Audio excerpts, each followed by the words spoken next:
You're watching Good Day Austin on Fox 7. You're making your lists and you're checking it twice to make sure you're gifting and tipping those who have helped you out all year. Talk about your hairstylist, your child's teacher, your child's bus driver.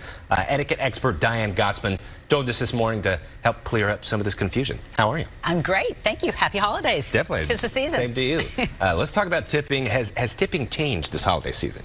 It has. You know, stocks have dropped. No shock. Inflation, people's job situation has changed. So I do think people are taking a closer look at tipping and gifting and who they tip. Yeah.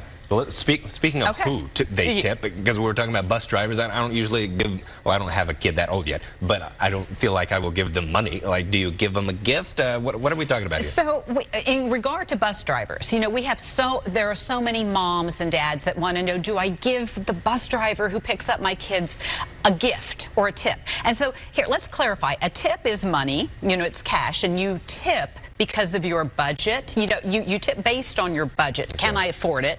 You tip on the relationship you have with the person, which could be once a week if it's a stylist, or if that bus driver is picking up your children every single day and they have a close relationship, meaning, you know, they go an extra out of the way to drop them off at grandma's house. You're going to want to remember them. And then you tip on how often, you know, the relationship you have with them. So that's who you tip.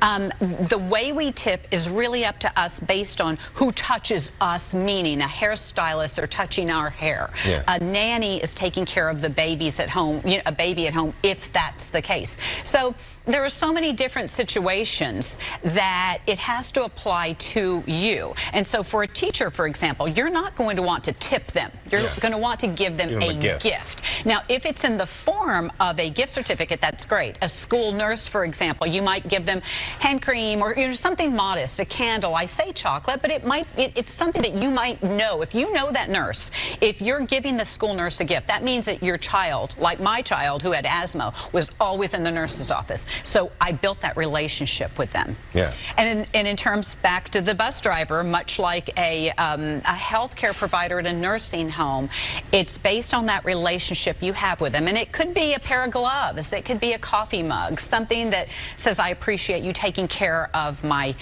child, but it's not necessary. These are just guidelines. Yeah, just guidelines. So yes. If we're not talking about a gift, if we are talking about a tip, I think you were talking about how much, and like a nurse would be cost of one service. Well, not the nurse, because the nurse is the school nurse, so you're just nurse, so you're just giving them some type of thank you. Okay, yeah. But for a salon, hair salon, it would be the cost of one service. For a nail, you know, a nail or massage therapist, cost of one service. But what happens is, perhaps it goes back to the first question, have things changed? Things have changed, and if you can't tip them, but you want to show gratitude, you can be creative. You might bring them some dried herbs from your garden, like a sachet of lavender, or you know they cook, so bring them some wooden spoons and a hand towel. So just show them that you appreciate them and you have not forgotten them. So you make a list.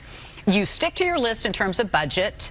You might have to add to the list who you give to, because you'll say, oh gosh, I forgot so-and-so. That's okay, but just don't go above and beyond and hurt your budget at the end of this holiday season. Show courtesy and consideration. Always write a little note saying how much you appreciate them. That's the important thing. Yeah, it sounds cliche, but it is the thought that really counts. It is. It really is. It is. Diane Gottsman with the Protocol School of Texas.